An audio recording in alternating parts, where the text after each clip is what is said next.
नमस्कार, astro insights with Richa में आप सभी का स्वागत है। मैं हूं डॉक्टर ऋचा शुक्ला। मित्रों, आज आपसे एक बार फिर राहु ग्रह के विषय में बात करूंगी, क्योंकि राहु और केतु दो ऐसे ग्रह हैं जिनके विषय में आपकी जिज्ञासा सदैव बनी रहती है। आप हमेशा क्यूरियस रहते हैं उनके विषय में ज्यादा से ज्यादा जानने के लिए, और आप लोगों के कमेंट भी देखकर मुझे समझ आता है कि आप लोग राहु और केतु से रिलेटेड एक भय रखते हैं अपने दिमाग में, या ये भी कह सकती हूं कि थोड़ी क्लैरिटी इन दो ग्रहों पर कम है सबके दिमाग में। इसका कारण यही है कि आप लोगों को तरह तरह के विचार ज्योतिषियों से सुनने को मिलते हैं और आप ये जज नहीं कर पाते कि आखिर सच्चाई क्या है। मैं आपके साथ, क्योंकि हमेशा ही आपको सरल तरीके से चीजों को समझाने में विश्वास रखती हूं, तो आज मैं राहु को समझने में आपकी मदद करूंगी। नंबर 1। नंबर 2 के हमारे शास्त्रों ने राहु के किसी भी ग्रह के विषय में जो उनके मंत्र बताए हैं, अगर आप उन मंत्रों को ध्यान से समझते हैं तो आपको उस ग्रह के विषय में सब कुछ समझ आ जाएगा। And I think that is first hand information जो हमारे ऋषियों ने दी है। अगर आप केवल मंत्र को समझ लेते हैं तो भी आप काफी चीजें समझ लेंगे उस ग्रह के विषय में। तो अगर आपको ग्रहों को समझना है तो आप या तो किसी नॉलेजेबल ज्योतिषी से समझें, और या फिर आप खुद शास्त्रों के जो श्लोक हैं या शास्त्रों में जो उनकी परिभाषा दी गई है उसको अगर आप ध्यान से पढ़ेंगे तो आप उस ग्रह को समझ जाएंगे। श्री के.एन. राव साहब, जो कि मैं भारतीय विद्या भवन में पढ़ी हूं तो मेरे गुरु रहे हैं, बहुत से गुरुओं ने मुझे पढ़ाया है वहां पर, लेकिन श्री के.एन. राव साहब की शिष्य परंपरा से आती हूं, इसलिए आपको इन बातों पर एक, और जो मेरा व्यू होता है, जो मेरा परसेप्शन होता है, उसमें बहुत कुछ मेरे गुरुओं का जो ज्ञान है या जो उन्होंने मुझे समझाया था वो भी इसमें शामिल होता है। राव साहब एक बार आई थिंक उन्होंने यूएसए में कोई एक लेक्चर दिया था। यूएसए वो बहुत बार जाते थे, तो उन्होंने एक लेक्चर दिया था जिसमें उन्होंने एक चीज समझाई थी, वो मैंने भी सुना और मुझे बहुत अच्छा लगा कि किसी भी चीज का मतलब अगर आपको समझना है, किसी भी श्लोक का मतलब समझना है, तो आपको पहली चीज होती है शब्दार्थ, मतलब उस वर्ड का मीनिंग क्या है। दूसरा मतलब होता है उसका भावार्थ, यानी एक होता ना कि एक इम्प्लाइड उसका जो मतलब है वो क्या है, इसका इस भाव का क्या मतलब है। और तीसरा होता है लक्ष्यार्थ, मतलब ये किस लिए कहा गया है, इसका एम क्या है, ये इस शब्द का अर्थ क्या है, फिर इसका भावार्थ क्या है, इम्प्लाइड मीनिंग क्या है, और ये क्यों कहा गया है। इस तरह से अगर आप इस श्लोक को समझेंगे तो आप कभी भी ग्रह को समझने में गलती नहीं करेंगे, और ये सीधे और सीधे श्री राव साहब का समझाना है। तो अब जैसे कि आज मैं अगर राहु की बात करूंगी, और आज जो बात होगी वो ये होगी कि राहु अगर और ग्रहों के साथ संयुक्त होता है तो क्या उसका स्वभाव बदलता है, कैसे फल देता है। दूसरा ये भी कि अगर वो अलग अलग भावों में जाकर बैठ जाता है तब क्या करता है। तो अगर आपका राहु कहां बैठा है इसका भी आपको आज समझ आ जाएगा, उसका फल क्या होगा या किस तरह राहु बिहेव करेगा। दूसरा, अगर किसी ग्रह के साथ कंजंक्ट है तो उसका क्या नेचर हो जाएगा, ये भी आपको समझ आएगा। सबसे पहली बात यह कि राहु का जो सबसे प्रसिद्ध श्लोक है वो आज मैं आपको बताऊंगी, और उसका मीनिंग जो है वो मैं आपको समझाने की कोशिश करूंगी। राहु को आप समझ जाएंगे। अर्धकायम महावीर्यम चंद्रादित्य विमर्दनम सिंहिका गर्भ संभूतम त्वम राहुम प्रणमाम्यहम। अब इसको आप समझ लीजिए, आप राहु को समझ जाएंगे। अर्धकायम आधी काया है जिसकी, हुज हाफ बॉडी, केवल हेड है। अर्ध कायम, आधी, वो पूर्ण नहीं है। ये एक एक शब्द पर आज ध्यान देंगे, पूर्ण नहीं है। महावीर्यम, वो बहुत पराक्रमी है, बहुत वीर है, मतलब वो बॉर्न हुआ है जीतने के लिए, महावीर है।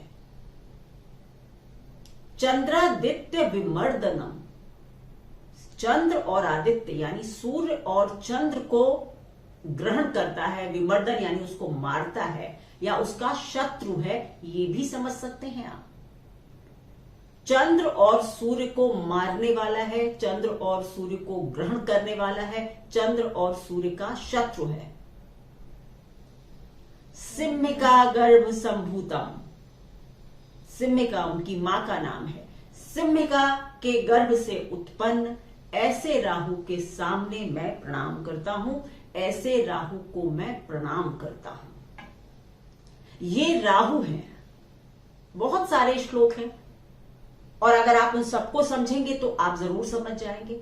अब देखिए, ये इसका शब्दार्थ मैंने आपको बता दिया। आज मैं राव साहब की वो वाणी जो उन्होंने कभी कहीं अमेरिका में कहा था, आज मैं आपको बता रही हूं गुरुजी को प्रणाम करते हुए।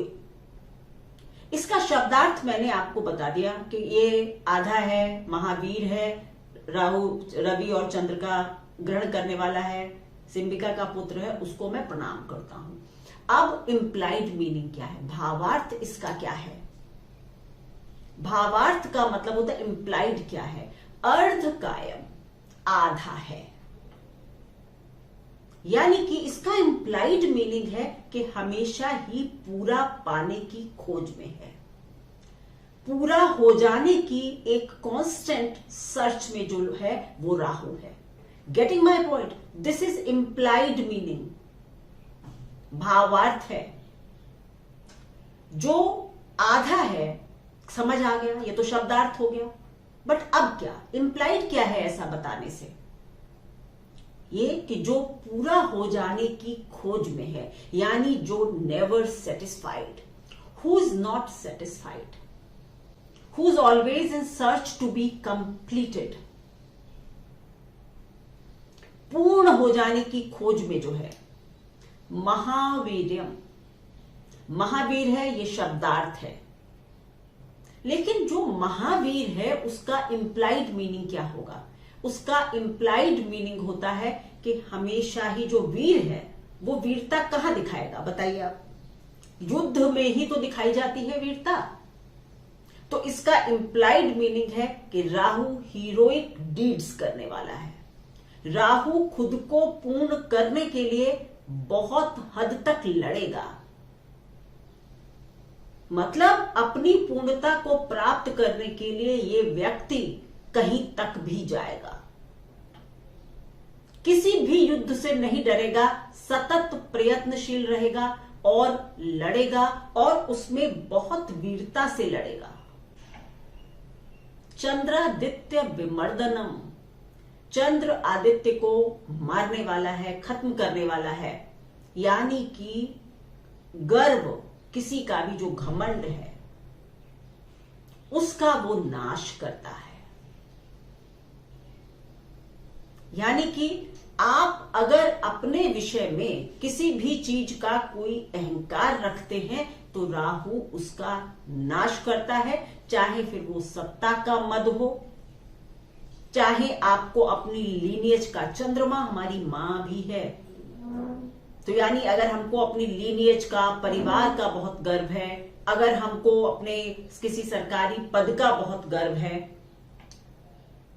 किसी अपने रसूख का बहुत, अपने ताल्लुक का बहुत गर्व है, तो राहु उसका नाश कर सकता है। यानी राहु आपका ईगो खत्म कर सकता है, ये ध्यान रखिए। चंद्र और सूर्य क्या है?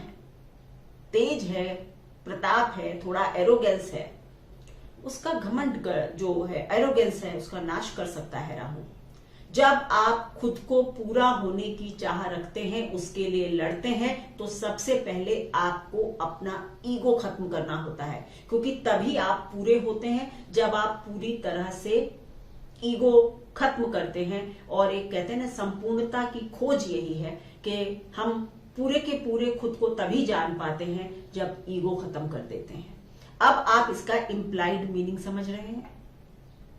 सिम्बिका गर्भ संभूतम, वो बिल्कुल सिंपल है कि सिम्बिका के गर्भ से जो पैदा हुए, और पैदा क्यों हुए, यही सब चीजें करने के लिए, कंप्लीट होने के लिए, ईगो नष्ट करने के लिए,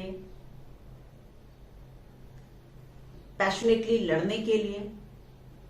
तुम नमामि, तुम राहु प्रणमामि, हम आपको मैं प्रणाम करता हूं। अब इसका लक्ष्य क्या है, इस श्लोक को बनाने का ऋषियों का मतलब क्या था? इसको बनाने का मतलब था कि राहु जहां भी बैठेगा, आपको समझ जाना चाहिए कि उस जगह पर आपकी जर्नी इसी तरह की होगी। आधी अधूरी, उसको पूरे करने की सर्च, अपने ईगो को मारना, या उससे रिलेटेड जो भी चीजें हैं उनको पहले सही करना, और उसके बाद आपको राहु पूर्णता प्रदान करेगा। तो चलिए पहले भावों पर शुरू कर देते हैं कि अगर राहु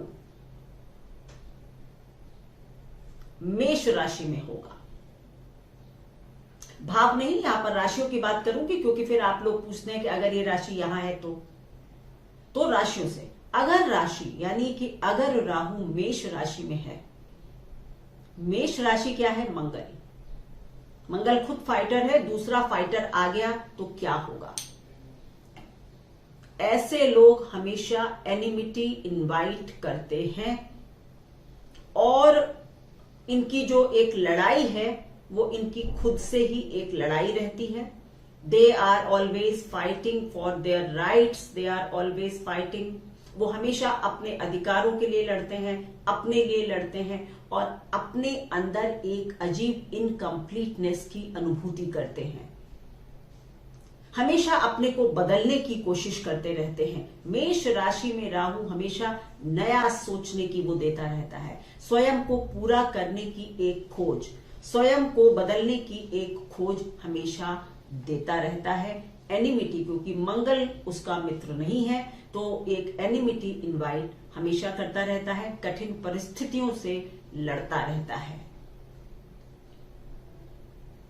और ऐसे लोगों को हमेशा ही अपने ईगो को मारना पड़ता है, तभी आगे बढ़ पाते हैं।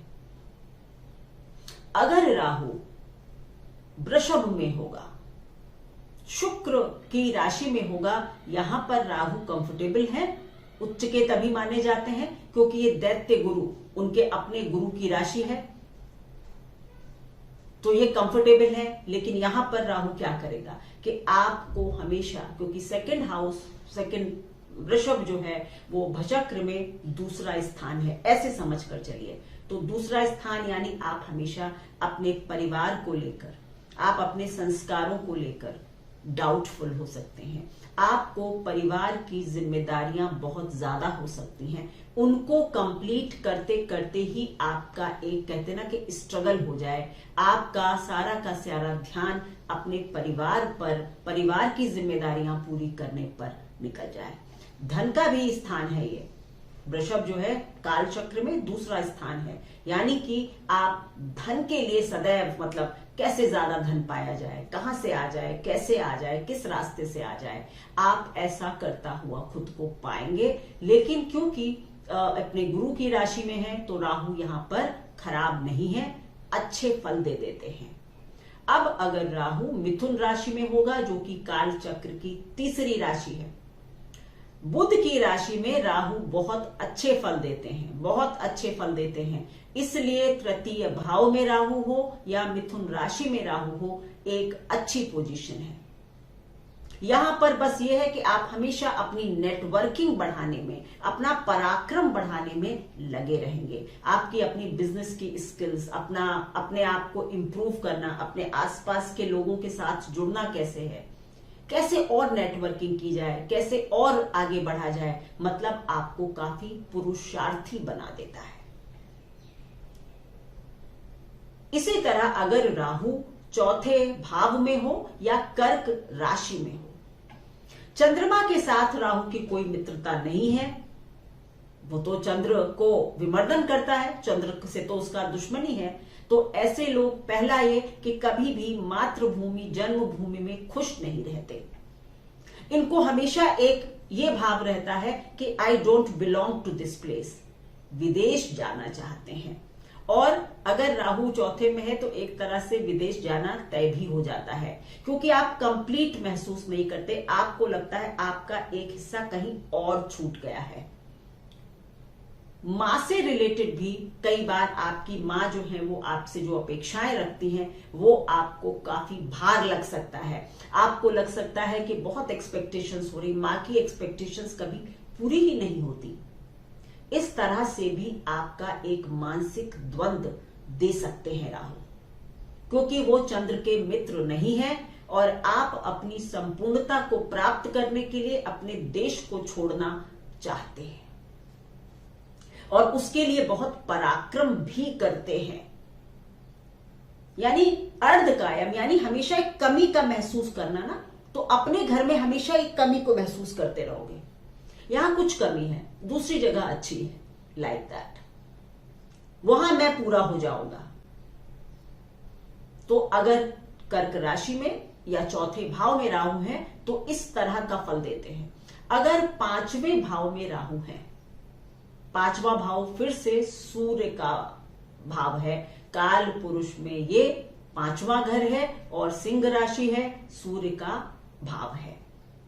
यहां पर जब राहु होते हैं तो मैंने देखा है कि ऐसे लोगों को लगता है कि वो सक्सेसफुल होने के लिए पैदा हुए हैं, इसलिए क्योंकि सूर्य के वो दुश्मन है और यहां पर हमेशा मतलब उनको ये महसूस होता है कि सरकारी फेवर्स मुझको कम मिल पाते हैं, मैं वर्क ज्यादा करता हूं, एप्रिसिएशन मुझे मेरे सीनियर्स कम देते हैं। इसलिए ये लोग बार बार एक कांस्टेंट सर्च रहती है इनकी जॉब बदलने की, नंबर 1। और दूसरा, इनको अंत में जाकर ये ध्यान आता है, समझ आता है, क्योंकि पांचवा स्थान साधना का भी है, कि जब तक मैं डेडिकेशन नहीं लाऊंगा, साधना नहीं करूंगा, बहुत मेहनत नहीं करूंगा, मैं सफल नहीं होगा। बच्चों से रिलेटेड भी हमेशा एक आधापन दे देता है, या तो बच्चों से संबंध गड़बड़ हो, बच्चे रेबेलियस हो जाए, आपको बच्चों से रिलेटेड पूर्णता का अनुभव नहीं होता। यानी राहु जहां है वहां पर आपको एक कमी खलती रहती है, ये समझ लीजिए, क्योंकि वो आधा है, वो पूरा है ही नहीं। आपको लगेगा आपके सीनियर सपोर्ट नहीं करते, आप जॉब में खुश नहीं है, आपको जॉब बदलना है, क्योंकि 10वें घर से 8वां घर, बच्चों से रिलेटेड भी अधूरापन लग सकता है और उसके लिए आप जीवन भर स्ट्रगल करते रहते हैं। अब अगर छठे घर में राहु होगा, या तो छठा घर मान लीजिए या फिर कन्या राशि में, ये दोनों एक बात है, आप जिस तरह भी समझना चाहें समझ सकते हैं, क्योंकि कन्या राशि काल पुरुष में छठा घर है। छठे घर में राहु फिर से बुध की राशि में आ जाते हैं, बहुत अच्छे हैं। छठा घर क्या है? छठा घर स्ट्रगल है, रोग है, ऋण है, रिपु है, तो इसको मतलब इसमें आधा होना अच्छी बात है ना। ऋण होगा तो आप निपटा लेंगे, क्योंकि आपको तो ना पूरा करने का इच्छा है ना। थोड़ा भी ऋण हुआ तो आपको लगेगा इसको जल्दी से खत्म कर दो, निश्चिंत हो जाओ। कोई रोग होगा तो उसमें थोड़ा सा एक आपके मन में ये आपको रोग के लिए थोड़ा डाउटफुल बना देगा कि कहीं मुझे ये तो नहीं, कहीं मुझे वो तो नहीं। यानी रोग को लेकर एक अधूरापन, मतलब समटाइम्स यू फील के मतलब कहीं ऐसा तो नहीं मेरे अंदर ये हो रहा हो, मुझे ये रोग हो गया हो, मतलब एक फियर। और आप फिर अपनी बहुत अच्छी लाइफस्टाइल करने के लिए बहुत मेहनत करते हैं, धन कमाने के लिए बहुत मेहनत करते हैं, क्योंकि छठे घर जो है अर्थ का भी स्थान है, धर्म। सो यहां पर राहु बेस्ट रिजल्ट्स देते हैं, बहुत अच्छे फल देते हैं, चाहे कन्या राशि में हो, यानी बुध की राशियों में राहु अच्छे फल देते हैं। अब अगर राहु 7वें घर में होंगे, ट्रिकी पोजीशन, 7वां घर या तुला राशि। 7वां घर हमारी पार्टनरशिप है, व्यापार है, विवाह है। अगर यहां पर राहु है और आपको यहां पर अधूरापन महसूस हो और कंप्लीटनेस की खोज हो, तो आप क्या करेंगे? विवाह टूटते तभी है जब राहु 7वें घर में होता है, क्योंकि आप हमेशा इनकम्प्लीट महसूस करते हैं उस रिश्ते में, और आपको कंप्लीटनेस की एक सर्च होती। अब वो सर्च होगी तो आप क्या करेंगे? इधर उधर ढूंढेंगे, या इधर उधर पहले नहीं भी ढूंढेंगे तो पहले उसको छोड़ेंगे, फिर किसी और को ढूंढेंगे। संपूर्णता की तलाश में राहु रहता है, और महावीर है, मतलब बहुत वीर है, तो डरते भी नहीं है। अफेयर करना होगा कर लेंगे, डरेंगे नहीं। छोड़ना होगा छोड़ देंगे, डरेंगे नहीं, क्योंकि उनको खुद को बेटर करना है, खुद को कंप्लीट करना है। पार्टनरशिप में इसी तरह का रहेगा, इसके साथ ठीक नहीं चली, उसके साथ ठीक नहीं चली, तो ये एक ट्रिकी पोजीशन है। वैसे शुक्र उनके गुरु हैं, तो पर क्योंकि अगर आप अपने फेवरेट साइन में होते हैं, मतलब पॉजिटिव साइन में होते हैं, तो थोड़ा बल हो जाता है ना आपके पास, तो यहां पर वो इस तरह से आपको थोड़ा सा 7th हाउस में राहु की पोजीशन बहुत अच्छी नहीं है, या तुला राशि हो या 7th हाउस हो। अब 8वें घर में अगर राहु होंगे या वृश्चिक राशि में राहु होंगे, तो यहां पर राहु नीच के माने जाते हैं। 8वें घर में राहु की पोजीशन अच्छी नहीं है। देखिए, ये इन जनरल कहा जा रहा है, आपके कुंडली में है तो आप एकदम सुनकर परेशान ना हो जाएं, क्योंकि आपकी कुंडली में उस पर और प्रभाव हो सकते हैं। राशि का, नक्षत्र का, दृष्टि का बहुत प्रभाव होता है, तो ये बस एक जनरल बात हो रही। यानी 8वां स्थान हमारी ऑकल्ट का भी है, तो ऐसे लोग बहुत अच्छे रिसर्चर भी होते हैं, क्योंकि इनको कभी भी पूर्णता नहीं प्राप्त होती ना। यानी कोई भी चीज खोज में लगे रहना, कुछ नया खोज कर निकालना, रिसर्च करना, ये भी हो सकता है। लेकिन 8वां घर जो है, गैम्बलिंग भी आप कर सकते हैं। अगर नीच का राहु हो गया, यानी 8वें घर में वृश्चिक राशि में, तब क्या होगा कि आप सीक्रेट काम करने लगेंगे, गलत काम करने लगेंगे। मृत्यु का स्थान है 8वां घर, तो आप मृत्यु की तरफ, मतलब कहते हैं ना, एक इनकम्प्लीट एटीट्यूड, यानी मृत्यु के बाद क्या, इस तरह के विचार भी आपके अंदर आते हैं, और आप इस विषय में भी काफी बातें सोचने लगते हैं। यानी जीवन मृत्यु के विषय में भी आप बराबर सोचते हैं। ये चीज, ये भी पोजीशन राहु की मेरे हिसाब से बहुत अच्छी नहीं है। अब बात होगी कि अगर राहु 9th हाउस में है या धनु राशि में है, बृहस्पति की राशि में अगर राहु बैठा है और बृहस्पति से दृष्ट हो जाए तो बहुत अच्छा, पर अगर नहीं ऐसा होता तो आप फिर धर्म, पिता, यहां क्या है, एक इनकम्प्लीटनेस फील करते हैं। अगर राहु 9th हाउस में है तो आप हमेशा अपने धर्म में खामियां खोजेंगे, अपने पिता में भी खामियां खोज सकते हैं। मतलब ये कुछ कम है, ये ठीक नहीं है, आप दूसरे धर्मों के बारे में जानना चाहेंगे। अगर आप हिंदू हैं, आप मुस्लिम धर्म के बारे में जानना चाहेंगे, मुस्लिम है तो बुद्ध धर्म को समझना चाहेंगे, कुछ भी इस तरह का, क्योंकि उसकी खोज पूर्णता की है। आप अपने धर्म में आधा अधूरा महसूस करते हैं, विदेशी कल्चर से प्रभावित हो सकते हैं। पर अगर बृहस्पति की दृष्टि है तो आप अपने धर्म में नई नई खोज कर सकते हैं, धर्म की पूर्णता को प्राप्त करने के लिए प्रयास कर सकते हैं। यानी धर्म को, अपने धर्म को बेहतर कैसे बनाया जाए, तब आप ये सोचेंगे। अगर अकेला राहु होगा तो आप अपने धर्म में खामियां खोजेंगे और उसके चलते दूसरे धर्मों को समझने की कोशिश करेंगे। इसी तरह अपने पिता के लिए भी आपका एटीट्यूड होगा। अब अगर राहु 10वें घर में या फिर मकर राशि में है, शनि की राशि है, काल चक्र में ये राशि शनि की राशि है। 10वां घर हमारा काम है, कार्य है, व्यवसाय है। यहां अगर राहु होगा तो आप हमेशा ही अपने कार्य व्यवसाय में हमेशा थोड़े से असंतुष्ट रहेंगे और उसको कैसे पूरा किया जाए, कैसे बढ़ाया जाए, कैसे अच्छा किया जाए, इस तरफ आपका ध्यान रहेगा। इसका मतलब ये कि अगर मकर राशि में या फिर 10वें घर में राहु होगा तो पराक्रमी होते हैं ऐसे लोग। और शनि जो है, शनि की तरह ही राहु प्रभाव देते हैं, तो फिर क्या होगा कि काम धंधे में आप जो है वो स्लो एंड स्टडी रूप में धीरे धीरे आप काम को समझते जाएंगे, कर अपने काम को इम्प्रूव करते जाएंगे और आगे जाकर आप बहुत उन्नति कर सकते हैं। अब राहु अगर 11वें घर में या फिर कुंभ राशि में होंगे, ये भी राहु की एक फेवर्ड राशि है क्योंकि खुद भी मायावी है और कुंभ राशि भी एक बिल्कुल अंदर क्या है किसी को पता नहीं है।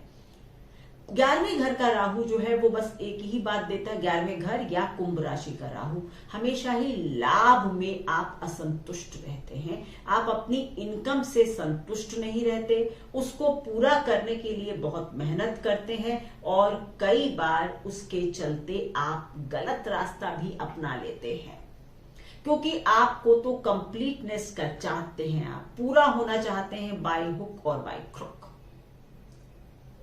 टैक्स की चोरी भी ऐसे लोग कर लेंगे, बस अपना पैसा जो मैंने कमाया वो मेरा है। कभी कभी माइजर भी हो जाते हैं, पैसे के लिए उनका एक अजब सा एटीट्यूड होता है। लेकिन अगर राहु 11वें घर में है या कुंभ राशि में है तो आप राहु की दशा में अच्छे पैसे कमा सकते हैं। जैसे जैसे आप अपनी नेटवर्किंग बढ़ाएंगे, मतलब आपको पूरा कौन, आप अकेले चलेंगे तो आप कभी सफल नहीं होंगे। अगर 11वें घर में या कुंभ राशि में राहु है तो समझ लीजिए नेटवर्किंग करनी ही पड़ेगी। नेटवर्किंग करेंगे, सोशल मीडिया से जुड़ेंगे तो ही आप आगे बढ़ेंगे। अब अगर राहु 12वें घर में है या फिर मीन राशि में है, ये काल चक्र की अंतिम राशि है, बृहस्पति इसके देवता है।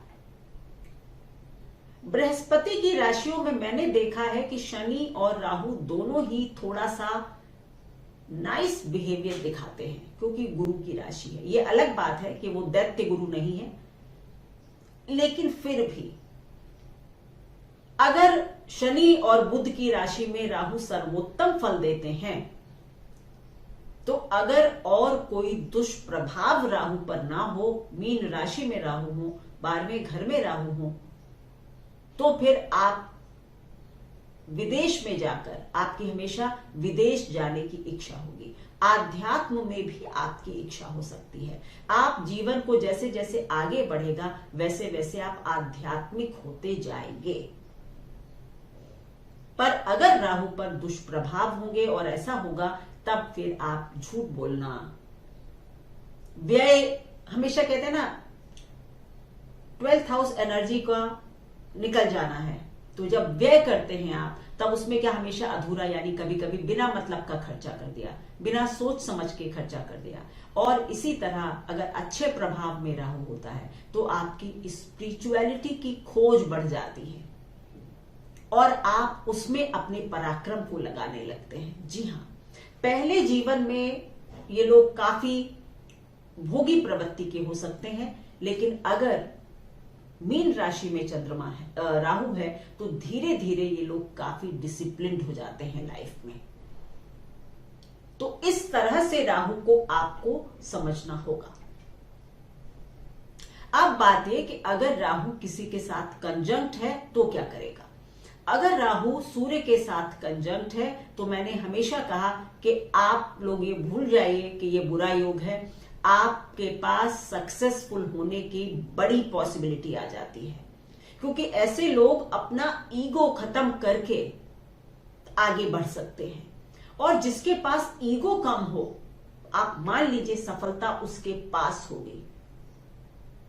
तो राहु और सूर्य का कॉम्बिनेशन सफलता के लिए एक बड़ा कॉम्बिनेशन है। बस इनकी दशा अंतरदशा में आपको कोई सरकारी कष्ट, कोई इंक्वायरी आ सकती है आपके ऊपर, या आपके पिता से संबंध अच्छे नहीं हो सकते हैं, बस इतना।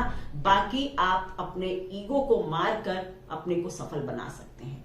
अगर चंद्रमा और राहु एक साथ होंगे तो क्या होगा, आप बहुत ही शार्प माइंड के होंगे। बस ये है कि आप प्रथाओं को, परंपराओं को तोड़ने वाले होंगे, पर वैसे आप काफी शार्प माइंडेड हो सकते हैं। और अगर पाप प्रभाव वगैरह होगा तब फिर आप माइंड से कंफ्यूज्ड होंगे, विम्जिकल होंगे, मतलब अलग तरीके का दिमाग होगा, क्षणे रुष्टा क्षणे तुष्टा वाला। पर अगर केवल राहु और चंद्रमा है तो आप काफी क्रिएटिव फील्ड में आप बहुत अच्छा कर सकते हैं, डांसर वगैरह आप बहुत अच्छे हो सकते हैं। अच्छा कॉम्बिनेशन है, बुरा नहीं है।